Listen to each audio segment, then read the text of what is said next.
The Four Seasons lobby gleams with morning light.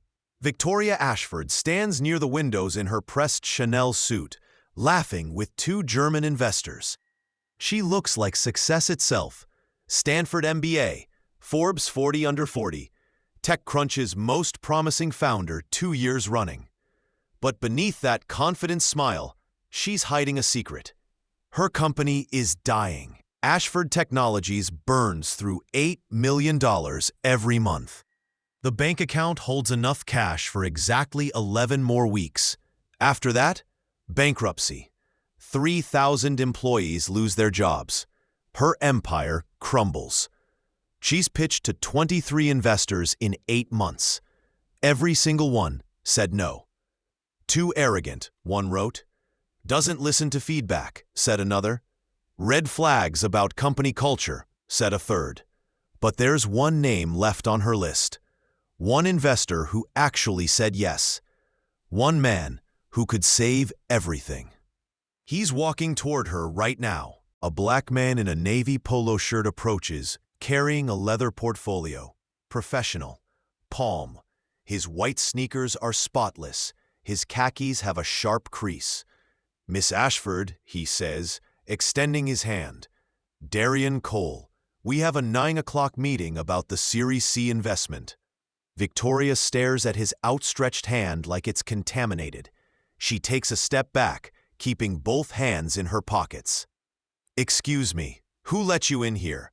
Her voice drips with disgust. The German investors stop talking. This is a private meeting for serious investors, Victoria continues, looking him up and down. Not for people like you. She turns sharply. Security, get this man out of here before I call the police. A black man in a navy polo shirt approaches, carrying a leather portfolio. Professional. Calm. His white sneakers are spotless. His khakis have a sharp crease. Ms. Ashford, he says, extending his hand.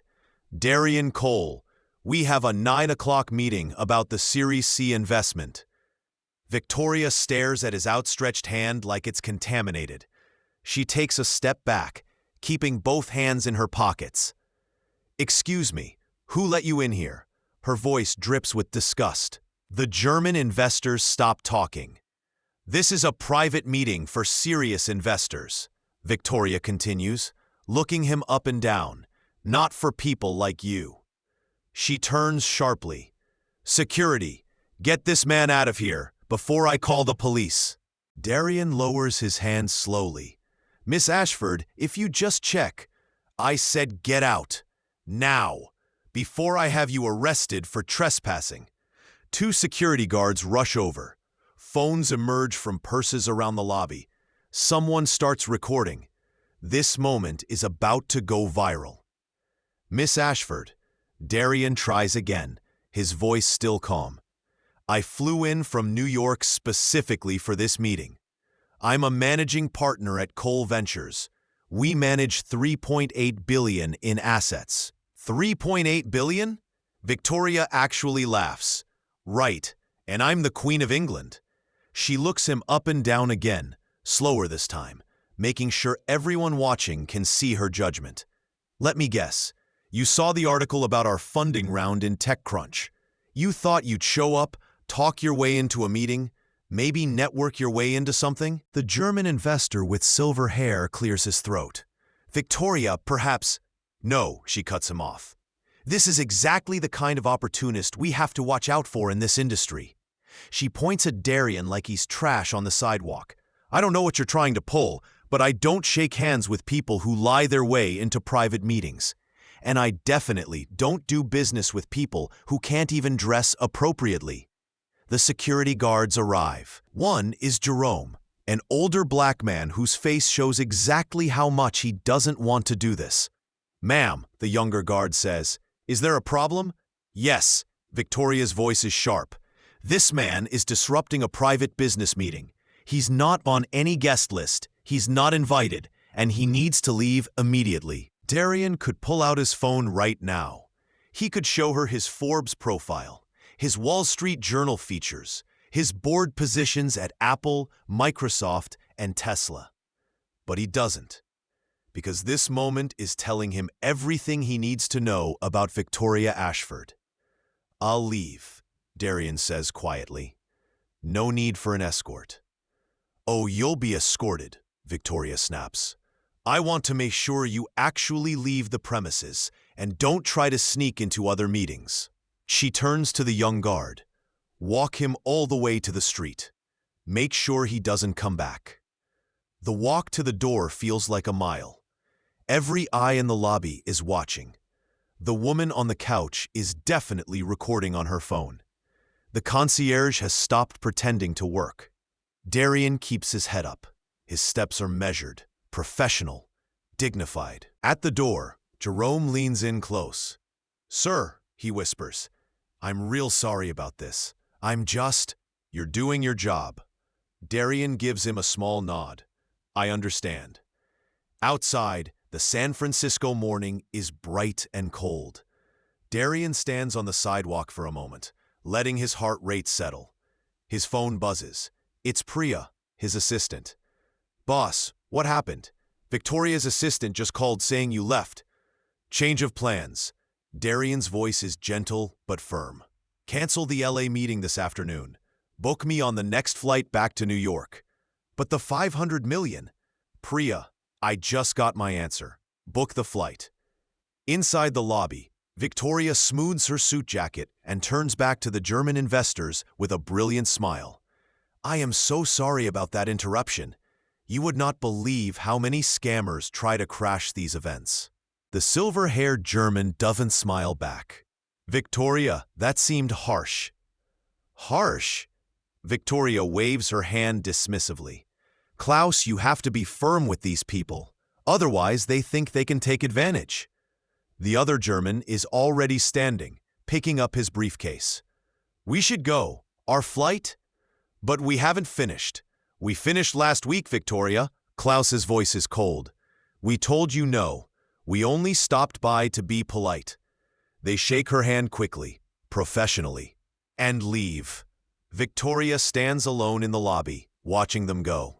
A small frown crosses her face. Then she shrugs, pulls out her phone, and texts her assistant. "That investor who just left, Cole something. Make sure his information is deleted from our system. Don't want his type thinking they can waste our time again." She has no idea that his type is the only person who is actually going to save her company. But let's back up. Because to understand how catastrophic this moment really is, you need to know who these two people actually are. 3 months earlier, Ashford Technologies was worth $800 million. Victoria Ashford was the golden child of Silicon Valley. Her father built a banking empire in the 80s. Her mother sits on 4 boards. Victoria grew up in Pacific Heights, summered in the Hamptons, and built a tech company that everyone said would change the world. The technology was solid, cutting-edge AI for financial risk assessment. But the leadership, that was the problem. Doesn't listen to feedback, one investor wrote in an email that got leaked. "Difficult to work with," said another. "Serious red flags about company culture," said a third. Victoria deleted those emails. She told herself they didn't understand vision. They didn't understand what it takes to build something great. But the cash kept draining. $8 million every month. And the investor list kept shrinking. 23 firms, 23 rejections, until one name remained: Cole Ventures. Across the country, in Manhattan, Darian Cole pours his morning coffee in his penthouse apartment overlooking Manhattan. The space is minimalist: white walls, clean lines, a wall of screens showing global markets in real time. He grew up in South Chicago. His mother worked double shifts as a nurse. He wore second-hand clothes and studied by streetlight when the electricity got cut off. Full scholarship to MIT, computer science and economics. At 24, he built an algorithm that could predict financial risk better than any human analyst. Goldman Sachs bought his startup for $780 million when he was 26. Now at 38, He runs Cole Ventures, 3.8 billion in assets, 47 investments, 43 succeeded, 4 failed. The Wall Street Journal calls him the most successful investor you've never heard of. He doesn't wear suits, never has. It's a test he runs on every potential partner. He wants to see if people respect his ideas or just his bank account. This morning, his video screen shows 3 faces: his analyst Maya, his CFO James, and his assistant Priya. "Boss, I finished the Ashford Technologies deep dive." Maya's voice crackles through the speakers. "The tech is solid, the financials are a disaster, and Victoria Ashford has a reputation problem." Define reputation problem. Darian sips his coffee. "Difficult to work with is the nice version. I found 3 anonymous Glassdoor reviews from former employees, all people of color, all describing microaggressions and being passed over for promotions." James leans into his camera. "If you invest, we're going all in. 500 million. That's massive exposure for an unproven leader." "Which is why I need to meet her in person," Darian says. "Numbers can lie. People can't. Not face to face." Priya checks her tablet. "I confirmed the meeting 3 weeks ago. 9 a.m., Four Seasons lobby." Her assistant replied, quote, "Miss Ashford looks forward to meeting Mr. Cole." "Did you send my photo?" "I sent your full bio, Forbes profile, company overview, everything." Darian nods. Good. Then she knows who she's meeting. But here's what he doesn't know. Victoria never reads her meeting briefs. She has an assistant for that.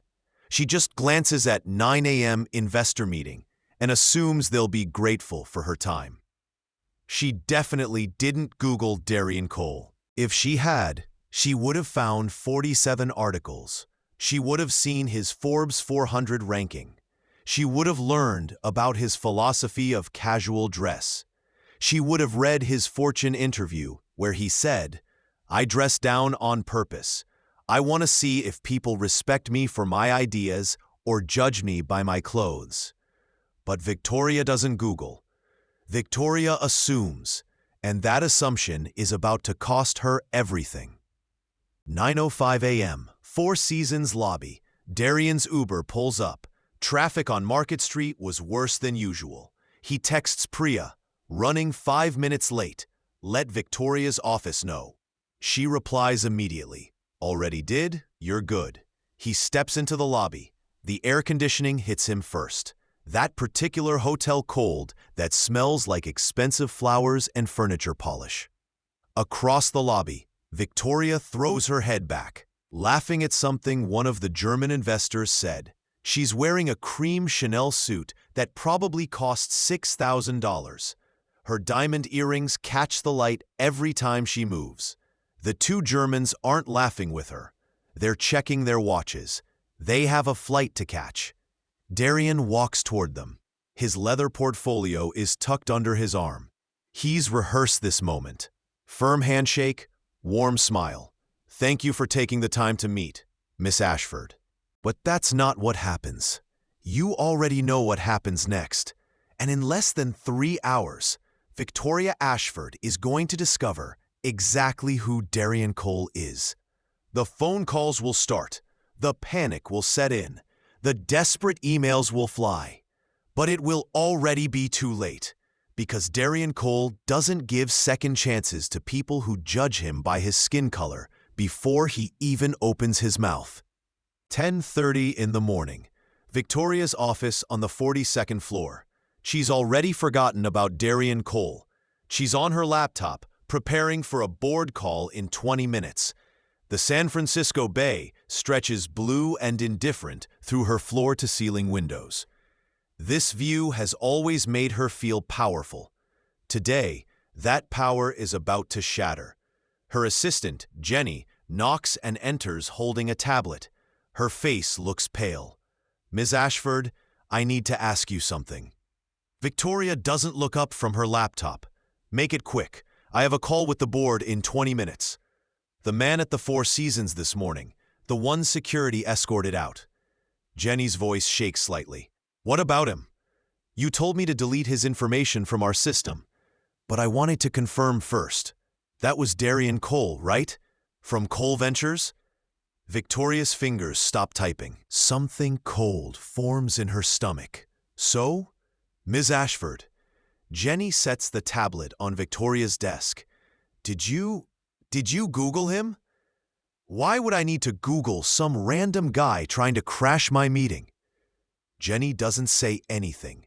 She just turns the tablet screen toward Victoria. The Forbes article headline reads, Darian Cole, the billionaire investor you've never heard of. Victoria stares at the photo.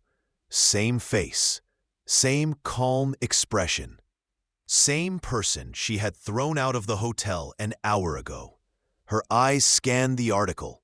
The words blur together at first, then snap into sharp focus. Net worth, $3.8 billion. Cole Ventures, $3.8 billion in assets under management. Forbes 400 ranking, number 184. Track record, 47 investments, 43 successful exits. Board member, Apple, Microsoft, Tesla, 6 others. Her hands start to shake, actually shake, like she's holding something too heavy. Jenny. Her voice comes out hoarse. Tell me this is a different Darian Cole. Jenny reaches over and scrolls down. There's another photo. Darian at a tech conference, standing next to Sundar Pichai. Darian shaking hands with Tim Cook. Darian on a panel at Davos. In every photo, he's wearing casual clothes. Polos, button-downs without ties. Never a suit. Victoria's throat closes up. She tries to swallow. Can't. The meeting was confirmed 3 weeks ago, Jenny whispers. I have the emails. He was coming to discuss Series C. $500 million. $500 million. The number echoes in Victoria's head like a bell. Without that money, the company dies in 11 weeks. 3,000 people lose their jobs. Her name becomes a cautionary tale in Silicon Valley. Oh my God. Victoria stands up so fast, her chair rolls backward and hits the window. Oh my God. Oh my God. She grabs her phone, finds Darian's number in the deleted contacts folder. Her fingers are sweating so much she has to wipe them on her skirt before she can dial. The phone rings once, twice, 3 times. Voicemail. Mr. Cole, this is Victoria Ashford. I believe there was a terrible misunderstanding this morning. I would love to reschedule our meeting at your earliest convenience. Please call me back. She hangs up, immediately calls again. Voicemail again. End. Jenny. Victoria's voice is getting higher, more desperate. Get Marcus in here, now. Marcus Brooks, the CFO, arrives 3 minutes later. He's holding a coffee and a folder of quarterly reports. What's the emergency? Victoria shows him the Forbes article. Her hand is still shaking. The investor we were supposed to meet this morning, the one I had security throw out. Marcus reads. His face goes from confused to shocked to horrified in about 10 seconds. Please tell me this is a joke. Do I look like I'm joking? Marcus sets down his coffee. Some of it sloshes over the rim onto the quarterly reports. He doesn't seem to notice. Victoria, please tell me you didn't actually have Darian Cole removed from the hotel.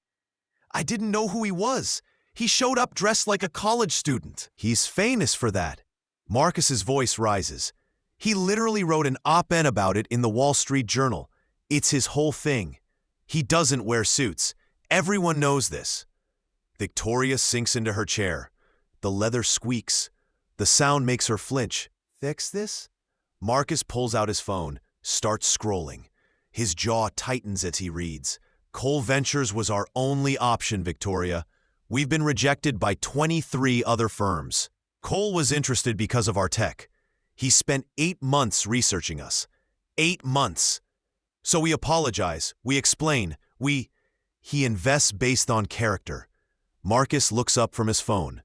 He said it in every interview. He doesn't care about pitch decks. He cares about leadership, about how people treat others.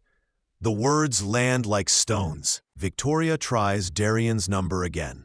Voicemail. She doesn't leave a message this time. She opens her laptop, types an email with shaking fingers.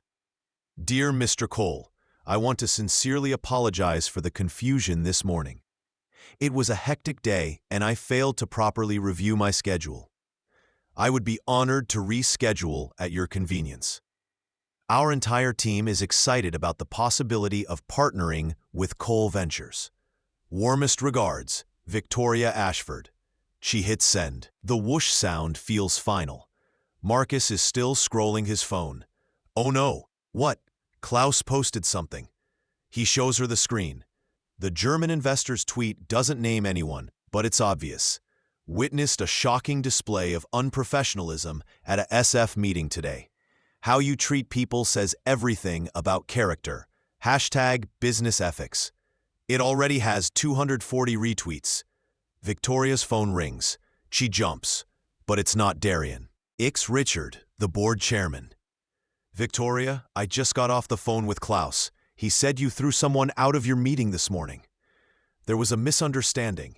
He said you refused to shake the man's hand, that you called security on him, that the man was Darian Cole. Silence. Richard, I can explain. Do you understand what you've done? His voice is ice cold. We need $500 million to survive. Cole was our last option, our only option. And you humiliated him in a hotel lobby. It was a mistake. I'm trying to reach him. Trying? Richard laughs. It's bitter, hollow. Victoria, I've worked with Cole before on another deal. When someone disrespects him, he doesn't give second chances. Ever. It's not about ego. It's about values. The line goes dead. Victoria tries Darian again. Voicemail. She emails again. Mr. Cole, I realize my behavior this morning was unacceptable. I would like the opportunity to apologize in person. Please give me a chance to explain. 1 o'clock, no response. 2 o'clock, no response. 3 o'clock, a tech blog called The Information posts an article. Sources say Victoria Ashford, kicked out billionaire investor, mistook him for Crasher. The article has no byline. It's sourced to someone familiar with the matter. But it has details, specific details. The polo shirt. The refused handshake. The security escort. Victoria's phone starts ringing. Other board members, investors, her PR firm. By 4 o'clock, she's called Darian 15 times. She sent 8 emails. She's tried messaging him on LinkedIn. Nothing. Marcus comes back to her office at 5. His face is grim. I reached out to James, Cole's CFO. We worked together at Goldman years ago. And he said Darian made his decision the moment he walked out of that hotel. The investment is dead. Victoria's vision actually blurs for a second. She grips the edge of her desk. But our employees, 3,000 people will lose their jobs. Darian knows that. Marcus's voice is flat. He also knows it's not his responsibility to save a company run by someone who treated him like that. At 6 o'clock, Victoria is still in her office. The sun is setting over the bay. The sky is orange and purple, beautiful in a way that feels insulting. She pulls up Darian's interviews, starts reading. Fortune magazine. 2 years ago, I dress casually to meetings on purpose. I want to see if people respect me for my ideas or judge me by my appearance. It's a filter. The ones who see past the polo shirt are the ones worth working with. Wall Street Journal, last year. The worst thing about bias isn't the big obvious acts. It's the thousands of small moments where someone decides you don't belong before you even open your mouth. TechCrunch. 6 months ago, I've been mistaken for catering staff, security guards, janitorial workers. Each time, I learn something about the person making the assumption. Victoria closes the laptop, puts her head in her hands. He tested her, and she failed. She didn't just fail. She failed spectacularly, publicly, with witnesses recording. Her phone buzzes. Not Darian. A text from her PR person. Bloomberg is calling. They want comment on the incident. What should I tell them? Victoria doesn't respond. At 8 o'clock, she tries calling Darian again. The line doesn't even ring this time. Straight to voicemail. He blocked her number. She tries emailing from her personal account. Mr. Cole, I understand if you never want to speak to me again, but I'm begging you to consider the 3,000 employees at Ashford Technologies who have nothing to do with my terrible judgment. Please. No response. At 10, she's still in her office. The janitor knocks, asks if she's working late. She waves him away. At 11 o'clock, she finally goes home. She doesn't sleep. 2 in the morning. Victoria is on her laptop, reading everything she can find about Darian Cole. His background. His mother worked 3 jobs. His scholarship to MIT. The companies he's built. The founders he's mentored. There's a video of him speaking at a conference for Black entrepreneurs. He's wearing jeans and a Stanford hoodie. He looks relaxed, happy. The system wants you to play by rules that weren't written for you, he says in the video. Sometimes the most radical thing you can do is just be yourself. Show up as you are. If they respect you, great. If they don't, you just saved yourself years of working with the wrong people. The audience applauds. Darian smiles. Victoria closes the laptop. She sits in the dark of her Pacific Heights home, surrounded by expensive furniture and art she barely looks at. She ruined everything, not because she made a mistake, because she revealed exactly who she is. And Darian Cole saw it clearly. Day 2, 7 a.m. Victoria Ashford stands in the lobby of Cole Ventures headquarters in Manhattan. She's wearing yesterday's cream Chanel suit. It's wrinkled. There's a coffee stain on the sleeve she couldn't get out in the airplane bathroom. The red eye from San Francisco was 6 hours of staring at the seat in front of her. No sleep, just the flight tracker counting down miles. Cole Ventures is 40 stories of glass and steel in the heart of Manhattan. The lobby has white marble floors that echo every footstep. Modern art hangs on pristine walls. The receptionist desk looks like it cost more than most cars. Victoria approaches. The receptionist is young, professional, with a name tag that reads Lisa. Good morning. I need to see Darian Cole. Lisa's fingers pause over her keyboard. Do you have an appointment? No, but it's urgent. I'm Victoria Ashford. I'm sorry, Miss Ashford. Mr. Cole only sees people by appointment. Please, just tell him I'm here. 5 minutes, that's all I need. Lisa looks uncomfortable. She picks up her phone, speaks quietly. Victoria can't hear the words. But Lisa glances at her twice. Lisa hangs up. I'm sorry, Mr. Cole is in meetings all day. Victoria's stomach drops. I'll wait. Ma'am, he could be in meetings until 6 or 7. I'll wait. Lisa hesitates, then nods. There are chairs by the window. 9 o'clock in the morning. The chairs are expensive and uncomfortable. Victoria sits anyway. 9:45.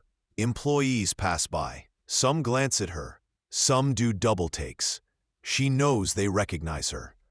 10:30. Lisa brings coffee. Are you sure you want to keep waiting? I'm sure. 11 o'clock. Victoria's back aches. She checks her phone. 42 missed calls. 37 emails. She ignores them all. Noon. She orders flowers from across the street. Expensive roses. She writes on hotel stationery. Mr. Cole, I made a terrible mistake. I judged you before knowing you. Please give me 15 minutes to apologize in person.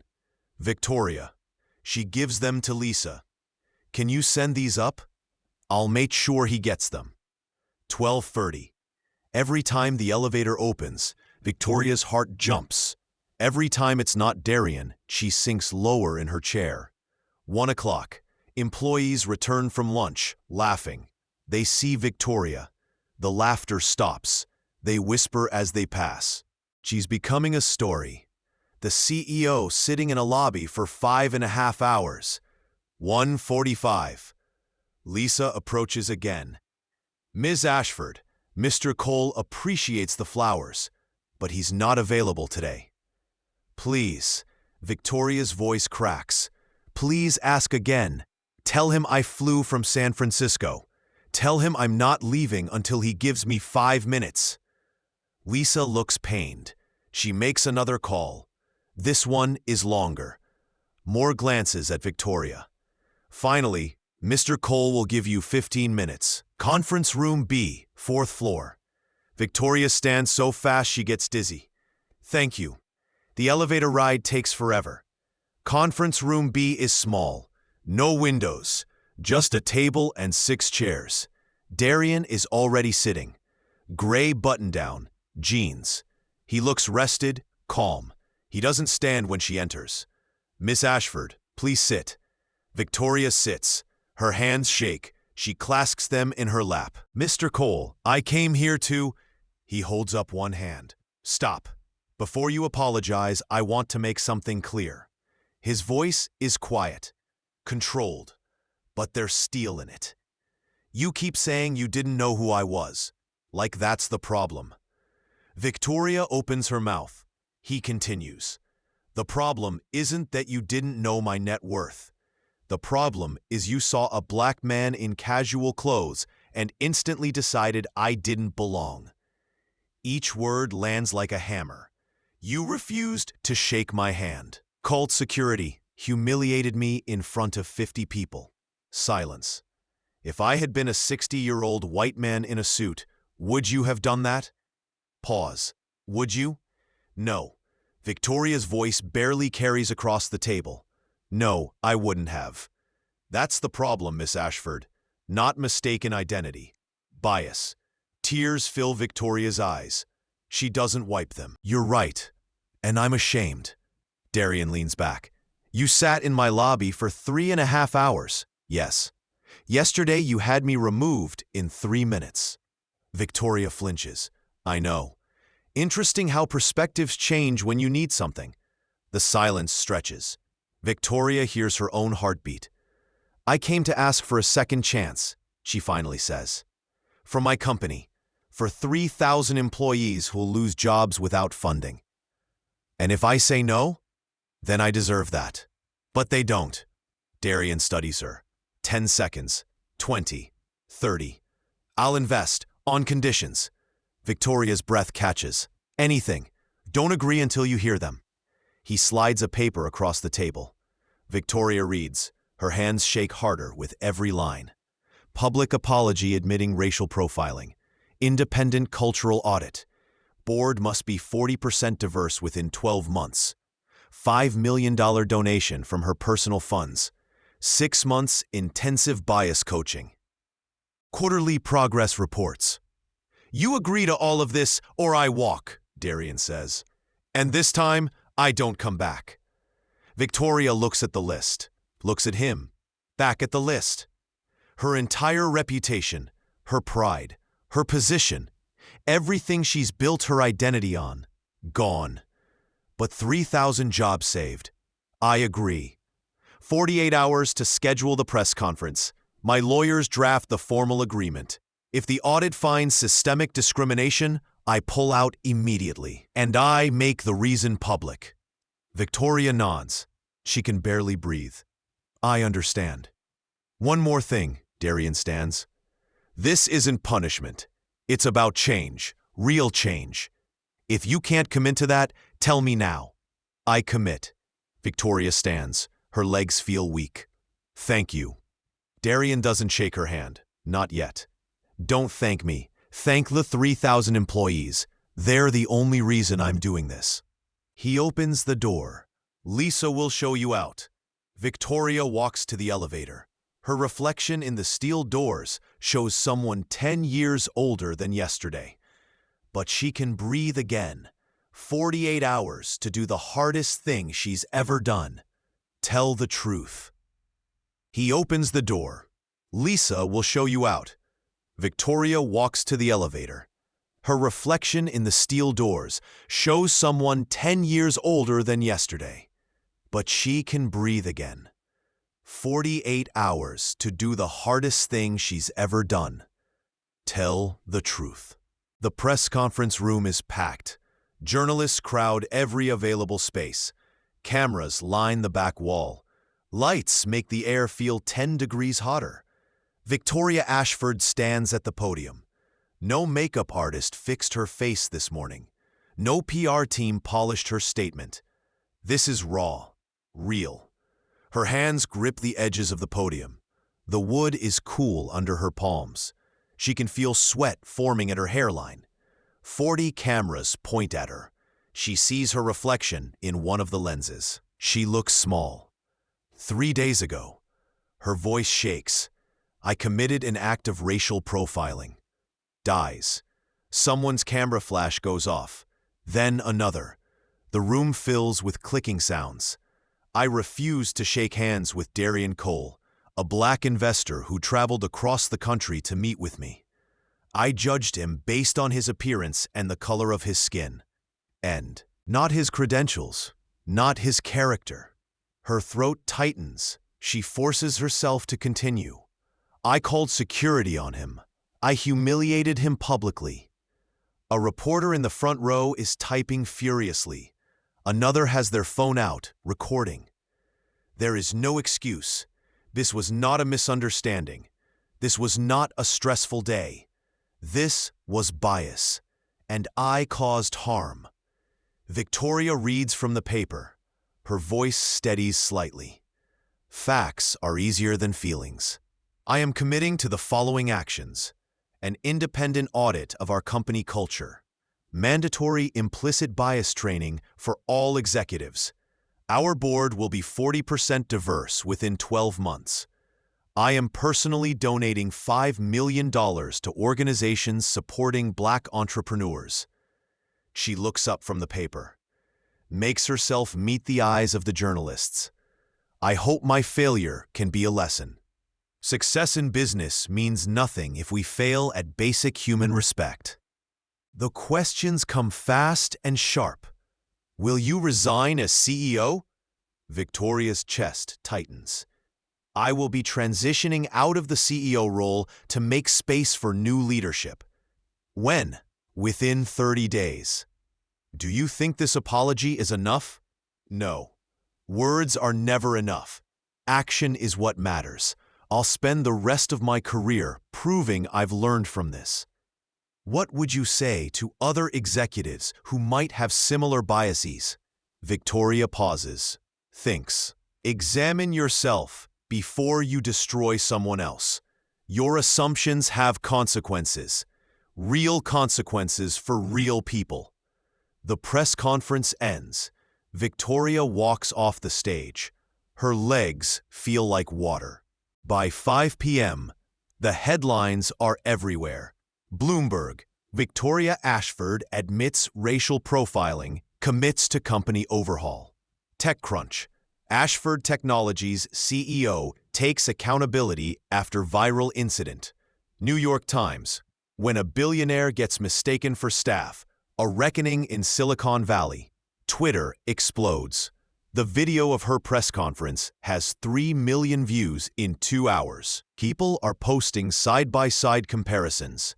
The security footage from the 4 seasons next to her tearful apology. Some people praise her accountability. Most don't. Too little, too late. She only apologized because she got caught. How many other people did she treat like this who weren't billionaires? She's only sorry she lost $500 million. The board meets that evening. Emergency session. Victoria isn't invited. At 8 p.m., her phone rings. Richard, the chairman. The board voted. You're removed as CEO effective immediately. You'll stay on the board in a non-executive capacity for 6. After that, we'll reassess. Victoria sits in her empty office. The same office where, 3 days ago, she felt untouchable. Who's the new CEO? Dr. Marcus Brooks. Marcus, Asian American, brilliant. Someone she passed over twice for the CEO role because he was too quiet in board meetings. "He'll be good," Victoria says quietly. "He better be. You put us in an impossible position." The line goes dead. The next morning, Darian Cole releases a statement through his spokesperson. "I appreciate Ms. Ashford's public acknowledgement. Real change requires more than words. We'll be watching closely to ensure these commitments are honored." This is bigger than one incident. It's about creating lasting systemic change. Cole Ventures officially announces the $500 million investment. The merger is approved. The company is saved. Within a week, Victoria's world transforms. The speaking invitations stop. Conference organizers send polite emails canceling her panels. 3 other boards she sits on quietly ask her to resign. Her LinkedIn profile gets updated. Former CEO, Ashford Technologies. The word former feels like a scar. She tries to join 2 other boards. Both reject her. No explanations given. None needed. Silicon Valley circles buzz with the story. At a fundraiser in Palo Alto, Victoria walks into a room and conversations stop. People suddenly remember they need to be somewhere else. She leaves early, drives home through streets she's driven 1,000 times. Everything looks the same. But she's different now. Not redeemed, not forgiven, just different. The woman who had everything and lost it because she couldn't see past her own assumptions. The consequences are just beginning. 6 months later, Ashford Technologies looks different from the inside. The executive floor has new faces. The conference room where Victoria used to hold court now hosts employee resource group meetings. The Diversity Council meets every Tuesday. Their recommendations go straight to the board. Dr. Marcus Brooks stands at the front of the all-hands meeting. The auditorium is packed. Employees sit shoulder to shoulder, notebooks open, phones recording. "Our independent audit is complete," Marcus says. His voice is steady, clear. The results are difficult, but necessary. He clicks to the first slide. The numbers fill the screen. 89% of executive positions held by white employees. Black employees promoted at 40% lower rates than white colleagues with identical qualifications. 23 HR complaints about microaggressions filed over 3 years. 21 dismissed without investigation. The room is silent. Someone coughs. Someone else shifts in their chair. "This is what we were," Marcus continues.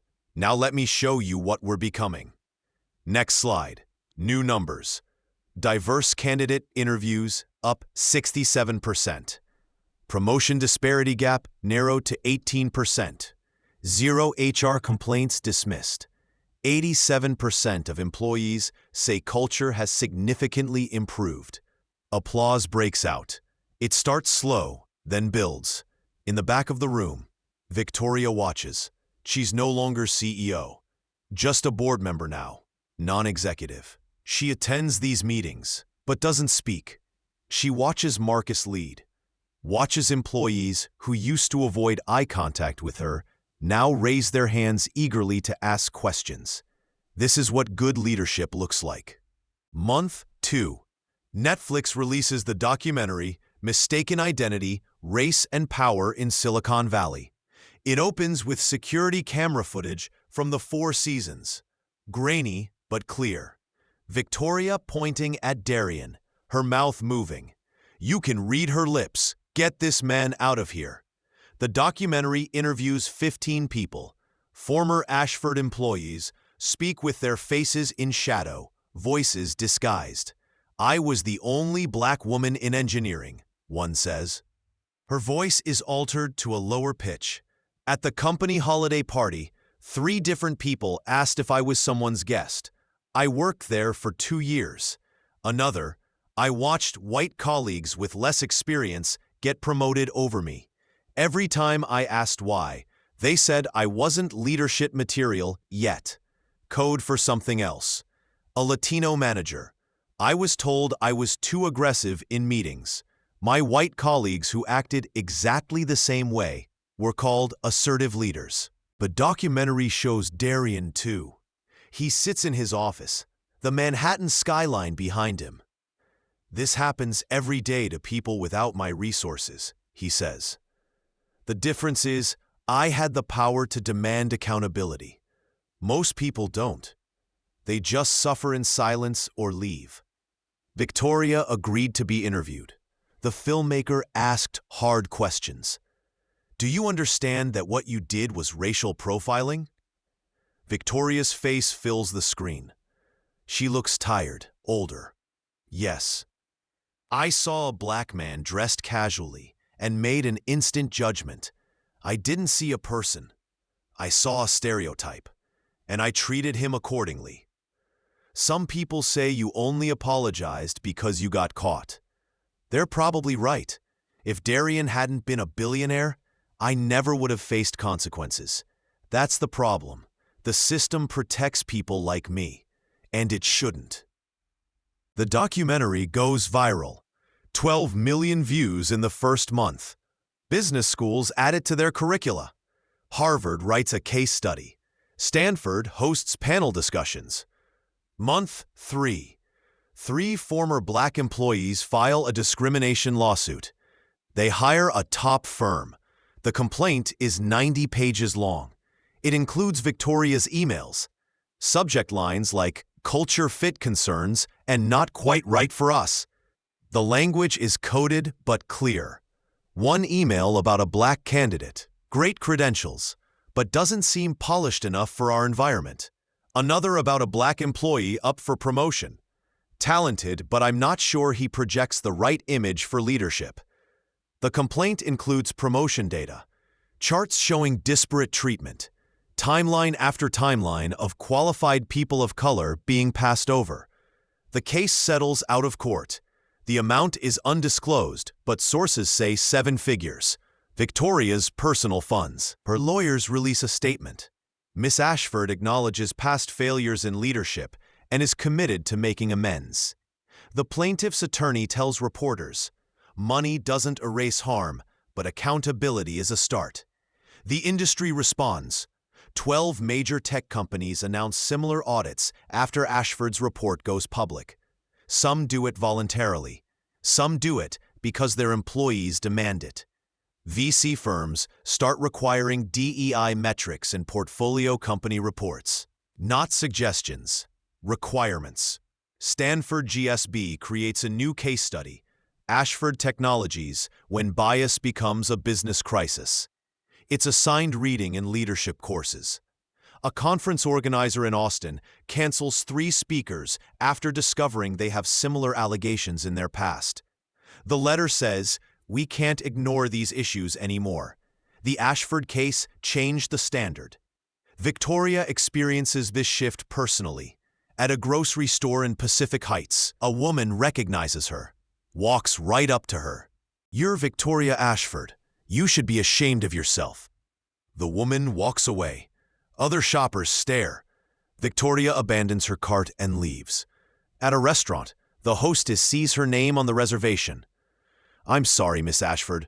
We're actually fully booked tonight. The restaurant is half empty. Victoria can see empty tables from the door. She walks out, orders takeout instead. These moments pile up. Small rejections, public recognition followed by judgment. The feeling of being evaluated and found wanting. It's a tiny fraction of what people of color experience daily, but it's enough to change her. Bias coaching. Victoria starts 6 months of intensive sessions with Dr. Kesha Moore, a DEI consultant. You've been in tech 20 years, Dr. Moore says during one session. How is this the first time you're confronting your biases? Victoria sits in the uncomfortable chair. I thought voting Democrat was enough.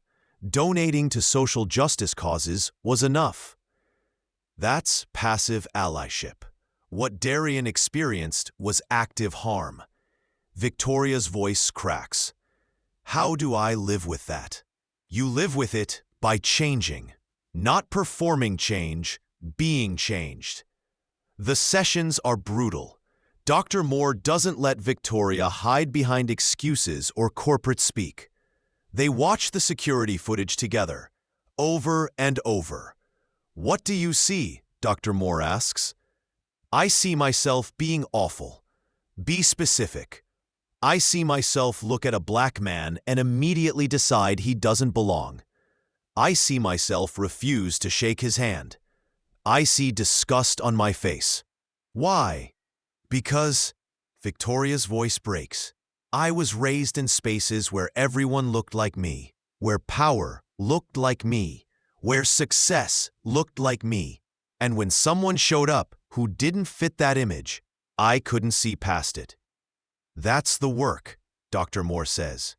Not just acknowledging it, understanding where it comes from, and choosing differently every single day. Darian's mission expands.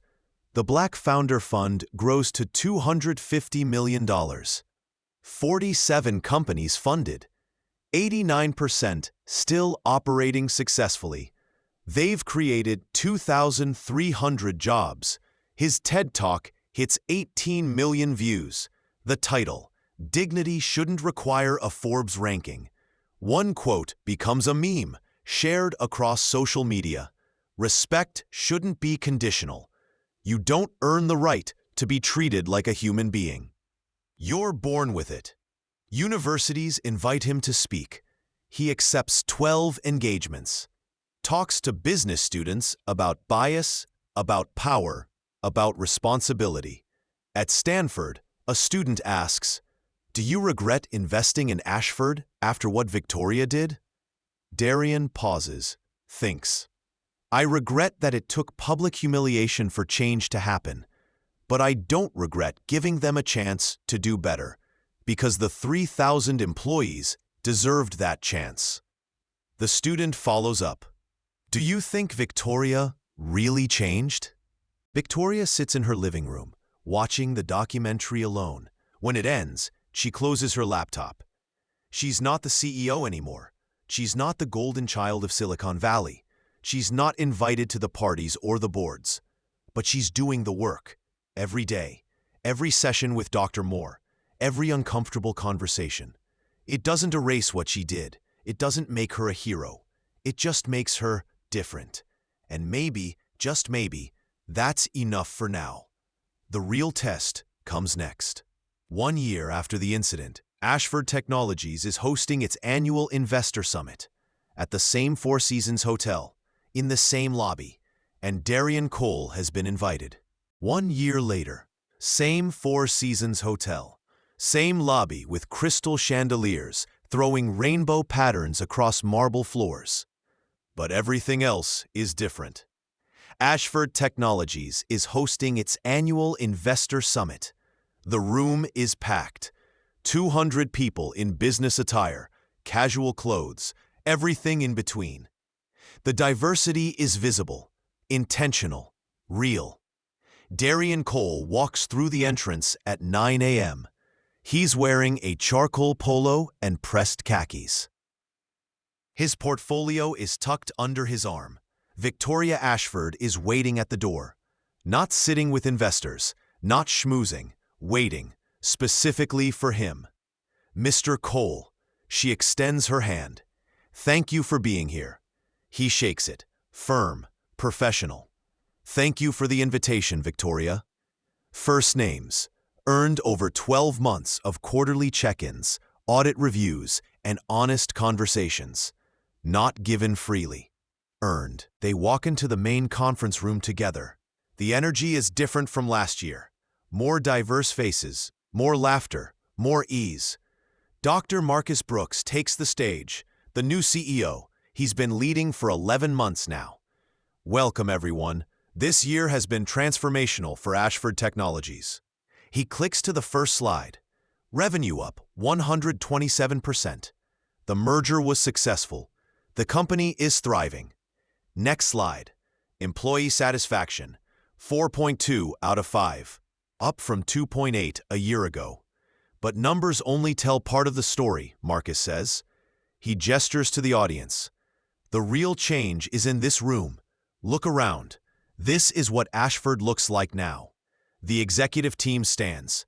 10 people, 4 are people of color, 5 are women, 1 uses a wheelchair. This is intentional, strategic, real. Applause fills the room. Later, there's a panel discussion. Darian and Victoria both sit on stage. A moderator from Bloomberg asks questions. Mr. Cole, a year ago you were kicked out of this hotel. Now you're on stage with the person who did it. How is that possible? Darian leans forward. Because Victoria did something rare. She took real accountability. Not a press release. Real, painful, sustained work. He looks at Victoria. That doesn't erase what happened, but it creates something new. The moderator turns. Victoria, what would you say to the person you were a year ago? Victoria is quiet for a moment. When she speaks, her voice is steady but emotional. I would say, your privilege blinded you. You harmed someone because you couldn't see past your assumptions. It took losing everything to finally see. She turns to Darian. I'm grateful you gave me and this company a second chance. But no one should need to be a billionaire to be treated with dignity. Applause fills the room. The moderator asks one more question. What advice would you give to other leaders? Darian answers first. Don't wait for a crisis to examine your biases. Don't wait until someone records you. Do the work now, because people's lives and livelihoods depend on it. Victoria adds, and when you mess up, because you will, own it completely, not the PR version, the truth. Then do the hard work to change. After the panel, Victoria and Darian stand alone briefly. Darian, I know I've said this before, but thank you for not just walking away. I didn't do it for you, Victoria. His voice is kind but honest. I did it for every black person who gets judged before they speak, for every person of color who has to prove their humanity before their competence. I know, and that's why it mattered. They shake hands again. This time it means something different. Not a business transaction. Not a formality. A genuine connection between two people who went through something difficult and came out changed. How's the bias coaching going? Darian asks. Hard. Dr. Moore doesn't let me hide behind anything. Victoria manages a small smile. Last week, we talked about my childhood, about being raised in spaces where everyone looked like me, about how that shaped what I thought leadership looked like. That's deep work. It has to be. Surface-level change isn't change at all. Darian nods. I've been following the employee reviews. The culture shift is real. Marcus is a better CEO than I ever was. He actually listens. He builds people up instead of tearing them down. You're teaching now, right? 1 seminar per semester at Stanford. Unconscious bias in leadership. 15 students. I make them watch the security footage on the first day. Darian raises his eyebrows. That must be uncomfortable. It should be. If they're going to learn anything, they need to see what bias actually looks like in action. Not a case study, not a hypothetical. Real harm caused by a real person. Do they ask you hard questions? Every class. Last week, a student asked if I thought I deserved to keep my board seat. I said, probably not. But I'm using the position to push for change I should have pushed for years ago. Silence for a moment. Victoria, Darian says carefully, this journey you're on, it doesn't have an end date. You know that, right? I do now. This isn't about redemption.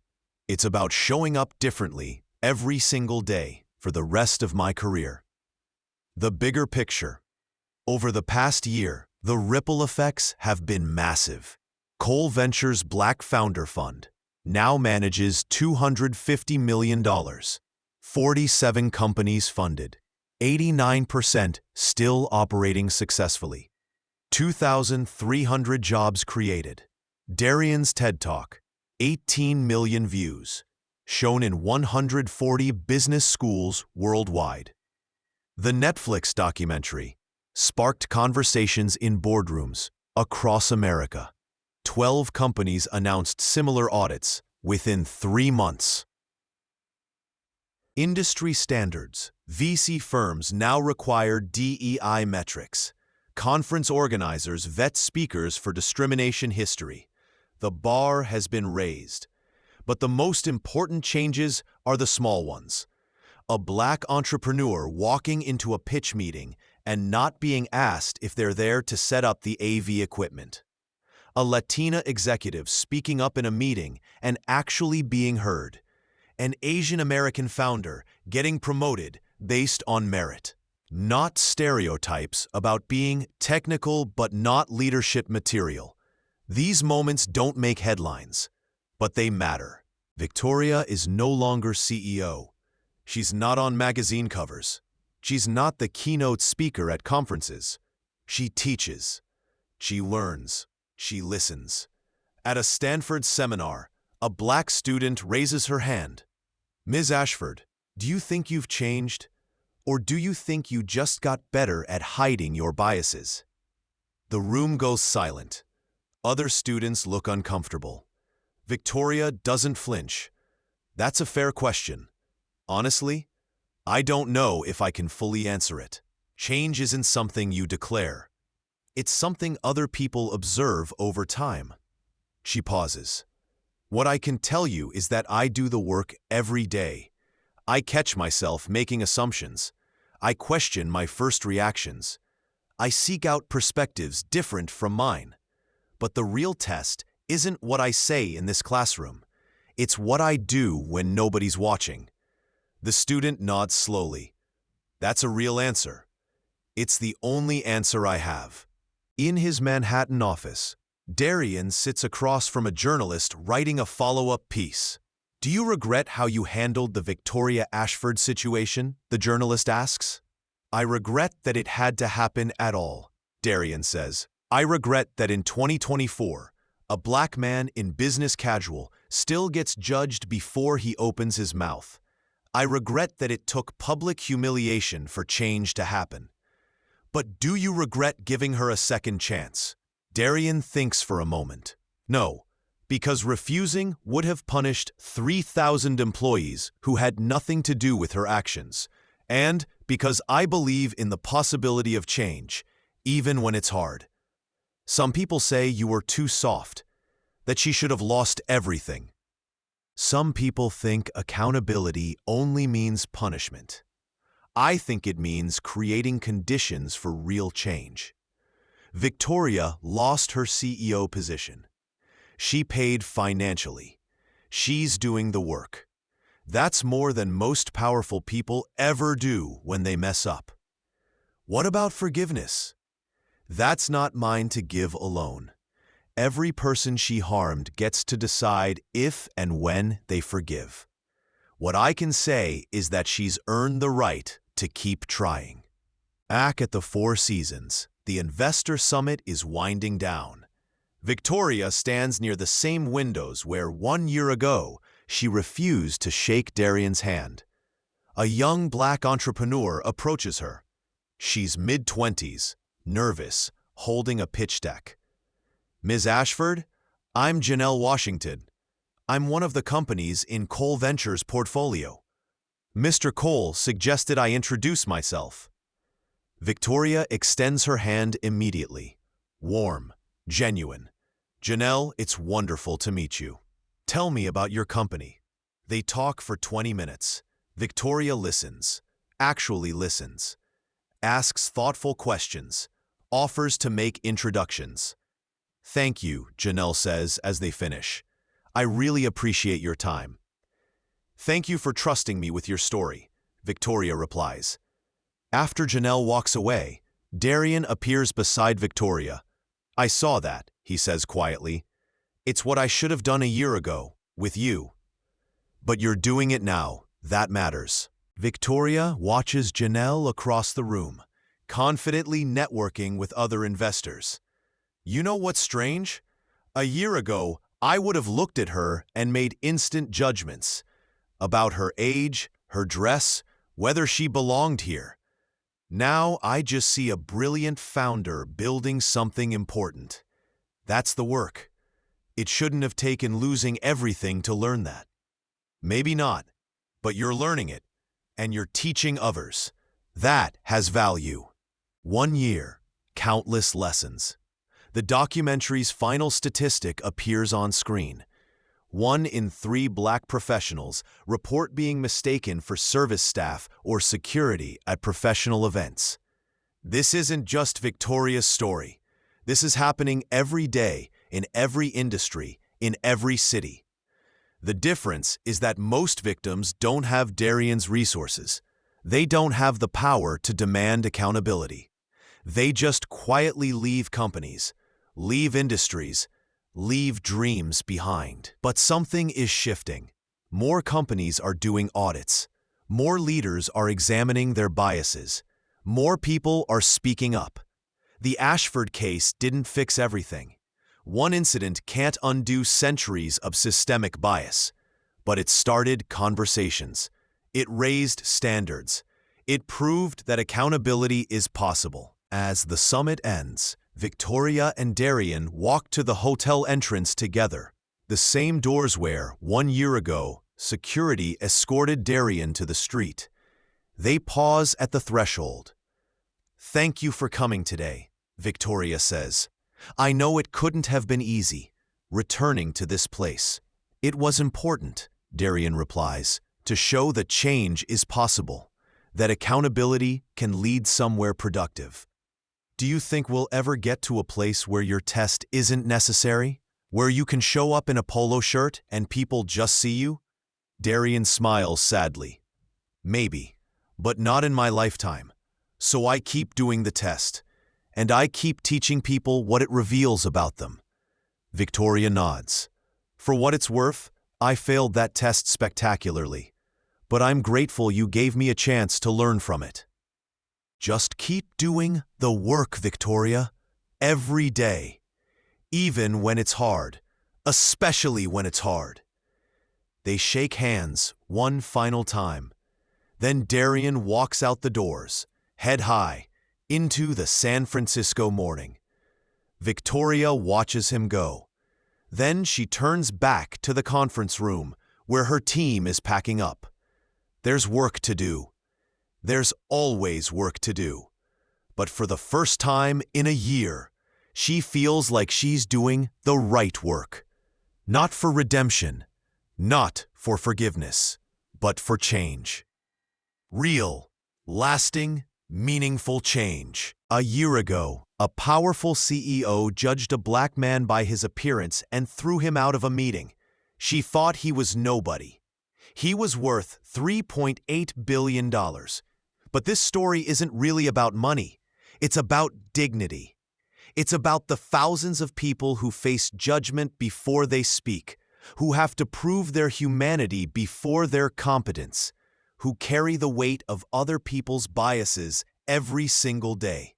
Victoria Ashford's story went viral because it was dramatic, because it was satisfying to watch someone face consequences. But the real lesson isn't about her downfall. It's about what happens after. Accountability isn't a press conference. It's daily work, uncomfortable conversations, honest self-examination, changed behavior over time. Darian Cole could have walked away. He could have let the company fail. Instead, he created conditions for change. Not because Victoria deserved it, but because 3,000 employees did. That's leadership. That's power used responsibly. So here's the question for you. When was the last time you made an assumption about someone based on how they looked? Have you ever walked past someone's humanity to get to a transaction? If you had Victoria's chance to make it right, would you take it? Or would you protect your ego? This story went viral because it's satisfying. But real change isn't entertaining. It's uncomfortable. It's daily. It's forever. Here's what you can do. Examine your own biases. We all have them. Support diverse-owned businesses. Put your money where your values are. Demand DEI accountability from your workplace. Don't just talk about it. Require it. Speak up when you see bias. Silence is complicity. And remember, dignity is not negotiable. Respect is not conditional. Change is possible, but only if you do the work. 1 in 3 Black professionals report being mistaken for service staff. Your voice matters. Use it. Drop a comment below. Have you ever experienced bias like this? What would you have done in Darian's position? Do you believe Victoria truly changed? Subscribe for more stories where accountability wins and justice prevails.